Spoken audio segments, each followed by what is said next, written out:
ہماری پڑوسن اپنی خوبصورت جوان بیٹی کو ہمارے گھر چھوڑ کر دوسرے شہر کام کرنے چلی گئی۔ وہ لڑکی بہت زیادہ خوبصورت تھی۔ اس کو دیکھ کر میری نیت گندی ہو گئی۔ ایک رات میری بیوی کی طبیعت خراب ہوئی اور وہ ہسپتال میں داخل ہو گئی۔ موقع پا کر میں گھر آ گیا اور اس کو اپنے کمرے میں لے آیا۔ یہ دیکھ کر میرے پیروں تلے سے زمین نکل گئی کہ اس لڑکی نے میرے سامنے ہماری پڑوسن ہمارے گھر کے پچھلی گلی میں رہتی تھی اور اس کے میری بیوی کے ساتھ اچھے تعلقات تھے۔ ایک دن اسے کسی کام کی وجہ سے دوسرے شہر جانا پڑا تو وہ اپنی بیٹی کو ہمارے گھر چھوڑ گئی۔ اس کی بیٹی بہت ہی خوبصورت تھی۔ اس کی دودھیا رنگت نہایت ہی پرکشش تھی۔ میں اس کی خوبصورتی دیکھ کر دنگ رہ گیا تھا۔ کسی غریب لڑکی کو خوبصورتی مل جانا بھی خوش قسمتی ہے۔ میں اس کے حسن کو دیکھ کر پوری طرح پاگل ہو گیا تھا۔ پھر میں نے ایک رات اپنی بیوی کے جوس والے گلاس میں نیند کی گولیاں ملا دی اور پھر اس کو وہ جوس کا گلاس پلا دیا۔ جیسے ہی وہ گہری نیند میں چلی گئی، میں اٹھ کر اس لڑکی کے کمرے میں آ گیا اور پھر اس کے بعد جو میں نے اس لڑکی کے ساتھ کیا۔ خوبصورت عورت ہمیشہ ایک مرد کی کمزوری ہوتی ہے جسے وہ نہ چاہتے ہوئے بھی اس کی طرف متوجہ ہو جاتا ہے، اور پھر خوبصورت لڑکیوں کی تو بات ہی کچھ الگ ہوتی ہے۔ بہت ہی زیادہ خوبصورت اور پرکشش ہوتی ہیں تو خود بخود مرد بھی اس کی جانب بڑھنے لگتا ہے۔ میرے ساتھ بھی کچھ ایسا ہی ہوا تھا۔ ہماری پڑوسن نجمہ کو اچانک کسی دوسرے شہر جانا پڑا۔ اس کی بیٹی کے امتحان قریب تھے، اس لیے وہ جاتے ہوئے اپنی بیٹی کو ہمارے گھر میری بیوی کے پاس چھوڑ کر چلی گئی تھی۔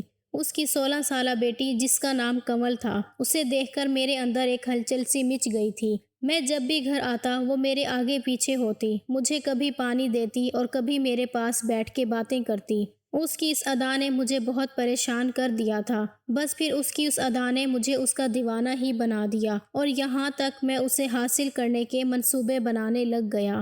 اسے یہاں آئے ہوئے ابھی ایک دن ہی ہوا تھا کہ وہ ہم سب میں بہت اچھی طرح گھل مل چکی تھی۔ وہ مجھے انکل انکل کہتی جیسے وہ ہمارے گھر پتہ نہیں کب سے رہ رہی ہو۔ میں نے بھی اسے بہت ہی پیار سے اپنے گھر میں رکھ لیا تھا۔ اس کی خوبصورتی نے مجھے پاگل ہی کر دیا تھا۔ اتنی خوبصورت لڑکی میں نے آج تک نہیں دیکھی تھی۔ خوبصورت ہونے کے ساتھ ساتھ وہ ایک ہنرمند اور سگھڑ لڑکی بھی تھی۔ اس نے تو آتے ہی میرے پورے گھر کو سنبھال لیا تھا۔ میرے گھر میں میری اور میری بیوی کے علاوہ کوئی نہیں ہوتا تھا۔ اس کے آنے پر میری بیوی بہت زیادہ خوش تھی کیونکہ اسے بھی کسی کا ساتھ مل گیا تھا اور وہ دونوں مل کر گھر کا کام بآسانی سے کر لیتی تھیں، اور میری پوری نظر کنول کی خوبصورتی پر تھی۔ ایک دن میں نے کنول کو چائے لانے کا کہا تو وہ فوراً سے اٹھ کے چائے بنانے کے لیے کچن میں چلی گئی۔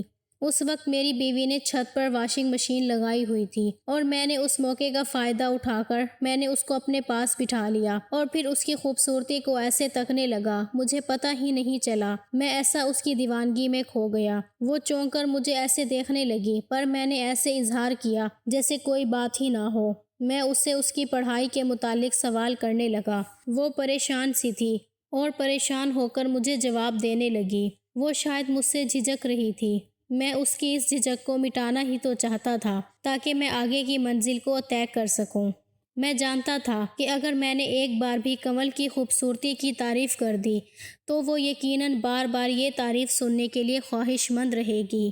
اس لیے میں باتوں ہی باتوں میں کنول کی تعریف کر رہا تھا اور میں حد سے زیادہ اس کی تعریف کرنے لگا، اور پھر میں نے اسے کہا کہ کنول تمہارے ہونٹ کتنے خوبصورت لگ رہے ہیں اور آنکھیں تو جیسے ہرن جیسی ہوں۔ وہ تو اپنی تعریف سن کر شرمانے لگ گئی تھی اور اس کی اس شرماہٹ نے میرے اندر کے حوصلے کو مزید بڑھا دیا تھا۔ میں جان گیا تھا کہ اسے اپنی تعریف سن کر بہت خوشی محسوس ہو رہی ہے۔ میں نے آہستہ آہستہ اس کے چہرے کی تعریف کی۔ میں نے اسے کہا کہ آج شام کو میں اسے اپنے ساتھ آئس کریم کھلانے لے جاؤں گا۔ یہ سن کر تو وہ خوشی سے کھل اٹھی تھی۔ میں نے اس کا ہاتھ پکڑ لیا۔ وہ آئس کریم کے نام پر ایسے خوش ہوئی کہ اس نے کوئی مذمت بھی نہیں کی۔ میں جانتی تھی کہ ہماری پڑوسن نجمہ بہت غریب اور بیوہ ہے اور یہ لوگ زندگی کی چھوٹی چھوٹی چیزوں کے لیے بہت ہی ترسے ہوئے ہوتے ہیں، اور میں بس اسی بات کا تو فائدہ اٹھانا چاہتا تھا۔ تھوڑی دیر بعد وہ اٹھ کر چلی گئی اور میں نے ایک گہری سانس بھری۔ آگے کے لیے میں اپنا منصوبہ تیار کر رہا تھا۔ کنول ریڈ کلر کا سوٹ پہنے میری بیوی کا ہاتھ بٹا رہی تھی اور اس میں وہ اور بھی زیادہ خوبصورت لگ رہی تھی۔ وہ میری بیوی سے کہیں زیادہ حسین لگ رہی تھی اور میں چپکے چپکے اسے دیکھ رہا تھا، اور وہ بھی کبھی میری طرف دیکھ کر مسکراہٹ اچھال دیتی تھی۔ میری بیوی کھانا پکانے میں مصروف تھی اور میں کنول کو دیکھنے میں۔ ایک دن اچانک ہی میری بیوی کی طبیعت خراب ہو گئی اور میں اسے ہسپتال لے گیا، لیکن وہاں جا کر مجھے پتہ چلا کہ اسے کچھ ایسی بیماری ہے تو اس کو فوری طور پر میں گھر لے جا نہیں سکتا اور اس کو وہاں ایڈمٹ کروانا پڑا۔ لیکن میں دل ہی دل میں خوش بھی تھا کیونکہ مجھے کچھ اور وقت کنول کے ساتھ گزارنے کو مل جاتا، لیکن ڈاکٹر نے مجھے ہسپتال سے گھر آنے نہ دیا اور میرے سارے ارمانوں پر پانی پھیر دیا۔ اگلی صبح جب میں ناشتہ کرنے کے لیے گھر پہنچا تو اس نے بڑی گرم جوشی سے میرا استقبال کیا۔ وہ جلدی سے کچن میں جا کر ناشتہ بنانے میں مصروف ہو گئی۔ وہ میرے سامنے دوپٹے کے بغیر بلا جھجک گھوم رہی تھی۔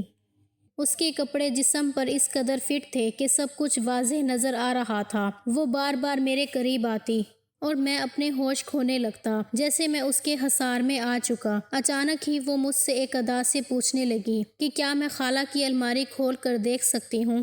میں نے کنول سے کہا کہ بھلا اس میں پوچھنے والی کیا بات ہے، وہ تمہاری خالہ ہے، تم ان کی الماری کو کھول سکتی ہو، یہ الماری بھی تو تمہاری ہی خالہ کی ہے، اس میں پوچھنے والی بھلا کیا بات ہے؟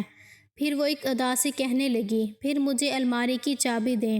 میں نے فوراً اپنی جیب سے چابی نکال کر اسے دے دی اور وہ الماری کھول کر اپنی خالہ کی ایک ایک چیز کو دیکھنے لگی، اور پھر اس نے اپنی خالہ کے سارے سوٹ نکال کر مجھے دکھائے اور پوچھنے لگی کہ آپ کو ان میں سے سب سے زیادہ کون سا پسند ہے؟ میں نے نیلے رنگ کے سوٹ پر ہاتھ رکھا اور کہا، یہ تمہاری خالہ پر بہت زیادہ جچتا ہے۔ وہ سنتے ہی وہ سوٹ اٹھا کر کمرے سے نکل گئی اور جب واپس آئی تو میں اسے حیرت سے دیکھتا ہی رہ گیا۔ اس سوٹ میں تو وہ اپنی خالہ سے کہیں زیادہ حسین و خوبصورت لگ رہی تھی۔ اچانک ہی وہ میرے سامنے آ کر مسکراتے ہوئے پوچھنے لگی کہ یہ سوٹ خالہ پر زیادہ اچھا لگتا ہے یا مجھ پر؟ میں سوچ بھی نہیں سکتا تھا کہ 16 سال کی عمر میں کوئی لڑکی اتنی بھی حسین اور خوبصورت ہو سکتی ہے۔ وہ خوبصورتی کی ہر حد پار کرتی جا رہی تھی۔ جیسے میں اس کی طرف بڑھا، فون کی رنگ ٹون بجی اور میں نے فون اٹھایا تو ڈاکٹر نے فوری ہسپتال آنے کے لیے کہہ دیا۔ میں تو ہسپتال پہنچ گیا۔ وہاں پہنچ کر پتہ چلا کہ میری بیوی کی طبیعت پہلے سے زیادہ خراب ہو گئی ہے۔ یہ سنتے ہی میری تو حالت بھی خراب ہوئی اور ڈاکٹر اسے ٹھیک کرنے کی پوری کوشش کر رہے تھے۔ شام تک اس کی حالت پہلے سے بہتر ہو گئی تو ڈاکٹر نے اسے چھٹی دے دی اور میں اپنی بیوی کو گھر لے کر آ گیا۔ میری بیوی کو دیکھ کر کنول کا تو چہرہ ہی اتر گیا تھا۔ اس نے عجیب سی نظر اپنی خالہ پر ڈالی اور پھر اپنے کمرے میں چلی گئی۔ میں نے اپنی بیوی کو کمرے میں لا کر لٹا دیا۔ میں تھوڑا سا پریشان ہو گیا۔ میں نے کنول کو اس کی خالہ کے پاس جاتے ہوئے دیکھا۔ میں جانتا تھا کہ وہ اپنی خالہ سے ایسی کوئی بات نہیں کرے گی۔ میں بہت خوش تھا۔ کنول کے ساتھ گزرے ہوئے کچھ ہی لمحے مجھے بہت خوشی دے رہے تھے، لیکن اس کے بعد جو کچھ میرے ساتھ ہوا، میرے قدموں تلے سے زمین نکل گئی تھی۔ میں اور میری بیوی بہت ٹائم سے اس گھر میں رہ رہے تھے اور ہماری پڑوسن نجمہ بھی بہت عرصے سے ہم لوگوں کو جانتی تھی۔ وہ ایک غریب اور بیوہ عورت تھی۔ میری بیوی اکثر ہی اس کی مدد کرنے کے لیے ہمیشہ اسے پیسے دے دیتی، لیکن میں یہ کہہ کر جھڑک دیتا کہ میں کب تک ان کی مدد کروں گا، کیونکہ ان کے مسائل ختم نہ ہونے والے تھے۔ میری بیوی مجھے کہتی کہ آپ کے پاس سب کچھ ہے، اگر آپ ان کی تھوڑی سی مدد کر دیں گے تو آپ کا کیا جائے گا۔ میں ایک سنگ دل آدمی تھا جسے ایک بیوہ عورت اور یتیم بچی سے کوئی ہمدردی نہیں تھی۔ پھر ہماری پڑوسن نجمہ اپنی 16 سالہ بیٹی کنول کے ساتھ بہت مجبوری میں ہمارے گھر آ گئی۔ اس کی طبیعت بہت خراب تھی اور اسے کچھ پیسوں کی ضرورت تھی تاکہ وہ اپنا علاج کرا سکیں، لیکن میں نے اپنی بیوی کو یہ کہہ کے ڈانٹ دیا کہ تم نے ان غریبوں کو سر چڑھا لیا ہے، ان کا جب دل چاہتا ہے یہ پیسے مانگنے ہمارے گھر چلے آتے ہیں، ہم نے کوئی لنگر خانہ نہیں کھول رکھا۔ میری بیوی کے پاس جو تھوڑے بہت پیسے تھے اس نے وہ بھی نجمہ کو دے دیے اور اپنے طور پر اس کی جتنی مدد کر سکتی تھی کر دی۔ اس دن کے بعد نجمہ ہمارے گھر پیسے مانگنے نہیں آئی تھی اور مجھے بہت سکون ہو گیا تھا، لیکن مجھے کیا خبر تھی کہ ایک دن مجھے اس بات کی کیا سزا ملے گی۔ میں نے اپنے ہاتھوں سے ہی خود اپنی قبر کھود لی تھی۔ کنول جو اس وقت 16 سال کی بچی تھی، اس نے میری ساری باتیں سنی اور اس لیے اس دن کے بعد اس نے کبھی اپنی والدہ کو ہمارے گھر پیسے کے لیے نہیں آنے دیا۔ وہ بہت کم عمر میں ہی بہت حساس اور سمجھدار ہو گئی تھی کیونکہ اس کے سر پر باپ کا سایہ نہیں تھا۔ جب میں نے اپنی بیوی سے کنول کی والدہ کے متعلق کڑوی باتیں کی تو کنول نے خود ساری باتیں سن لی تھیں اور اس کے دماغ میں میرا ایک جملہ بس گیا تھا۔ وہ مجھ سے اس قدر نفرت کرتی تھی کہ وہ کسی بھی صورت مجھے اپنے انتقام کا نشانہ بنانا چاہتی تھی۔ جب کنول کی والدہ کو اپنے کسی عزیز کے انتقال میں دوسرے شہر جانا پڑا تو وہ جاتے جاتے مجبوراً کنول کو ہمارے پاس چھوڑ گئی۔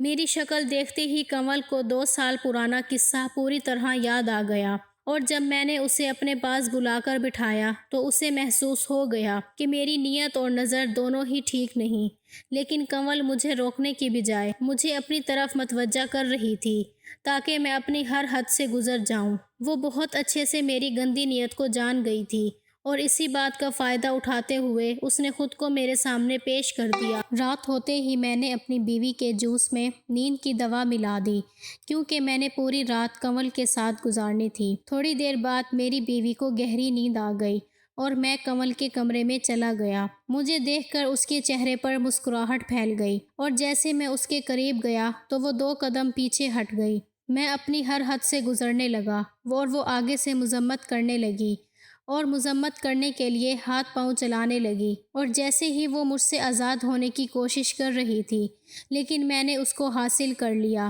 جب میں اس کے کمرے سے نکلنے لگا تو کنول نے سائڈ ٹیبل پر کھڑا موبائل فون اٹھا کر میری طرف بڑھایا، اور یہ دیکھ کر تو میرے رونگٹے کھڑے ہو گئے۔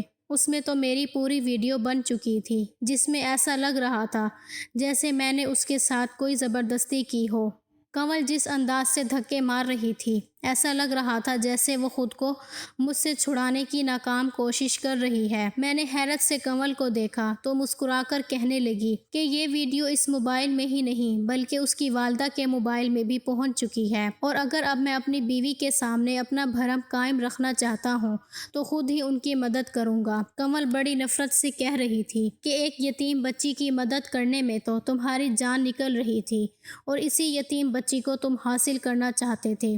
کنول کی باتیں سن کر میں تو ہکا بکا رہ گیا۔ وہ ایک منصوبہ بندی کے تحت اس گھر میں آئی تھی، یہ تو میں سوچ کر ہی حیران رہ گیا۔ کنول کہہ رہی تھی کہ کوئی بھی عورت خوشی سے اپنے جسم کا سودا نہیں کرتی بلکہ اس کے حالات اسے یہ کرنے پر مجبور کر دیتے ہیں۔ کنول کہنے لگی کہ جب اس کے گھر فاقے ہو رہے تھے اور ہم ایک وقت کی روٹی کو ہی ترس رہے تھے تب میں نے اس کی مدد کرنے سے صاف انکار کر دیا جبکہ میرے پاس پیسے کی کوئی کمی نہیں تھی۔ وہ کہنے لگی کہ جب آپ کو میرا جسم چاہیے تھا تو مجھ پر پانی کی طرح اپنا پیسہ لٹانے کو بھی راضی ہو گئے۔ اب تم نے کیا کرنا وہ سن لو۔ اب ہر مہینے میرے گھر کا خرچہ پوری طرح تم اٹھاؤ گے، نہیں تو میں یہ ویڈیو تمہاری بیوی کو دکھا دوں گی اور تم پر ریپ کیس بھی کر دوں گی۔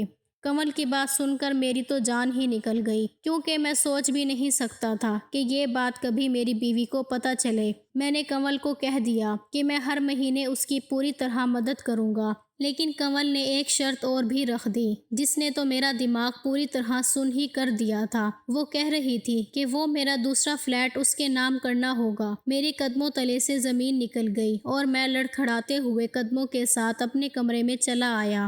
اگلی صبح کنول کی والدہ آ کر اس کو اپنے ساتھ لے گئیں، لیکن کنول جاتے جاتے مجھے جتلا کر گئی کہ اب سے مجھے ان کا سارا خرچہ اٹھانا ہوگا، اور اگر 1 ہفتے کے اندر میں نے اس کے نام فلیٹ نہ کیا تو میرا راز فاش کر دے گی۔ میں کنول کی بات ماننے پر پوری طرح مجبور ہو چکا تھا۔ میں نے کچھ ہی دنوں میں اس کے نام فلیٹ کر دیا۔ جس لڑکی کو میں بہت سیدھا سادہ اور معصوم شریف لڑکی سمجھتا تھا اور یتیم بچی سمجھتا تھا اور سمجھ کر اپنے جذبات کی تسکین چاہتا تھا، وہ تو بہت چلاک نکلی۔ جب معاشرے میں موجود ہم جیسے لوگ کنول جیسی یتیم اور غریب بچیوں کو سہارا نہیں دیتے تو ان کی مدد نہیں کرتے تو وہ خود بخود ایسی بن جاتی ہیں، اور یہی نہیں بلکہ ہم جیسے مرد انہیں طوائف بنا دیتے ہیں۔ کنول بھی ایک طوائف کی طرح خود کو استعمال کر بیٹھی تھی اور اس میں اس معصوم کی کوئی غلطی نہیں تھی۔ وہ کون سا مجبور ہو کر اس جگہ پر پہنچی تھی کہ اس نے خود کو استعمال کرنے سے بھی گریز نہیں کیا۔ میں یتیم بچی کو 2 وقت کی روٹی دینے سے تو کتراتا رہا اور اب میں نے مجبور ہو کر اس کے گھر کا سارا خرچہ اٹھا لیا تھا کہ کنول جیسی کتنی بچیاں ایک وقت کی روٹی کے لیے خود کو استعمال کروا بیٹھی ہوتی ہیں، کیونکہ انہیں ایک وقت کی روٹی بھی میسر نہیں ہوتی۔ جو میں نے کنول کے ساتھ کیا وہ تو ایک بہت بڑا گناہ تھا اور مجھے ساری عمر اس بات کا پچھتاوا ہی رہنا تھا۔ میں نے کئی دفعہ خدا سے جھک کر اپنے گناہوں کی معافی مانگی تھی۔ اس دن کے بعد میں کنول کو دیکھتے ہی اپنی نظریں جھکا لیتا تھا، کیونکہ میں جان گیا تھا کہ وہ میرے لیے قابل عزت ہے، جو میری ہوس کا نشانہ بننے کے لیے نہیں ہے۔ آپ لوگ بھی اپنے ارد گرد کے یتیم بچوں کا خیال کریں اور ان کے ساتھ ہمدردی کا سلوک کریں۔ ویڈیو اگر پسند آئے تو لائک اور شیئر ضرور کیجیے گا اور ہمارے چینل کو ضرور سبسکرائب کریں تاکہ ہر آنے والی ویڈیو کا نوٹیفیکیشن بر وقت آپ کو مل سکے۔ اللہ حافظ، شکریہ۔